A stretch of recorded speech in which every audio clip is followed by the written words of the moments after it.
Hello, I'm Archie Luxury and welcome to the program Fuckaroonies. Hello, fuckers. And today I'd like to talk about Rolex's heritage. And one of the iconic models is the Rolex Bubbleback. And this is where it all started from. And prior to the Bubbleback, Rolex pioneered the cushion case.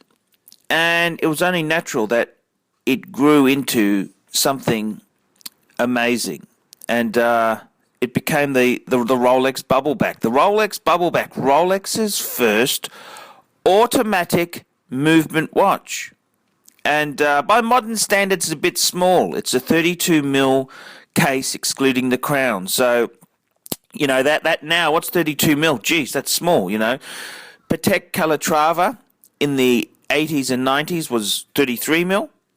The Rolex Datejust was 36mm, and it's grown bigger. Datejust 2 and Datejust 2.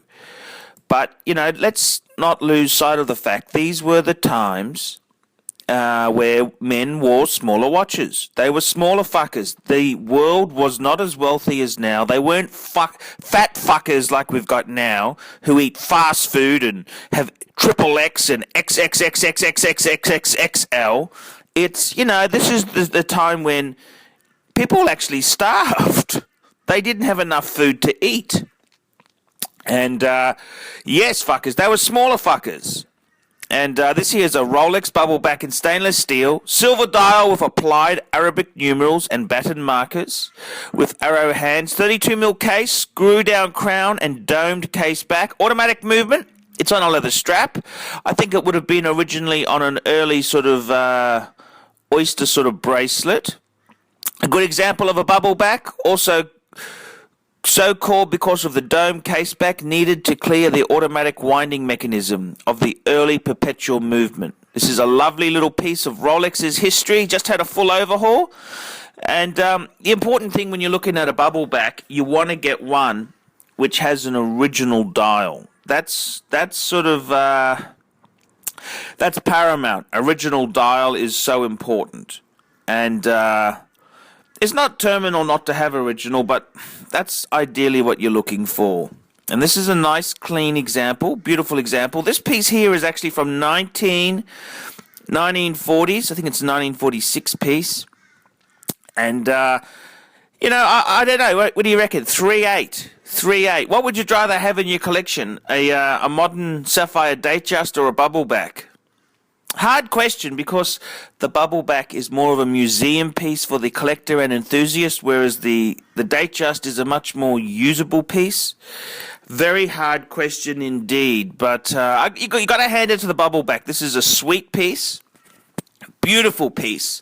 It's this is Rolex's heritage. I mean, Rolex pioneered the automatic movement.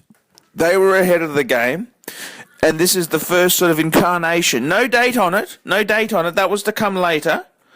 But, you know, the automatic wristwatch. I mean, that was quite a revolution. Quite a revolution indeed. Rolex's first automatic wristwatch. I mean, that's a big deal. In the day, that was a big, big deal. And, yes, That's how far we've come, fuckers. Now people say, oh, what's this watch? You know, the funny thing is these Bubblebacks, they were so collectible. I'm saying this, you know, late 90s. They were, well, even before that, they were always so collectible. And they've, unfortunately, they kind of, they had the Bubbleback bounce. They were so desired. And then they sort of went out of fashion because the size, they're a 32mm case. So by modern standards, it's a small piece, but it's a great shame. I think if you're a true Rolex enthusiast and collector, you know, having a Bubbleback, geez, you could do a lot worse, couldn't you? I mean, you think about it. I mean, I wouldn't be taking this anywhere near water now. I mean, this is a vintage piece to savour. But in the day, this was an amazing wristwatch. You're talking when the Bubblebacks first started coming out, 1930s? I mean, that's an amazing piece of engineering. And, you know, the waterproof automatic watch. Wow, you mean you don't need to wind it? That's exactly right. And this was a revolution in the day. Make no bones about it, this here is what set Rolex on the path to greatness. I'm Archie Luxury, tell me what you fuckers think of that. And enjoy this look at a very rare bubble back. Well, maybe not so rare, but it's a nice condition bubble back. See you later, fuckers.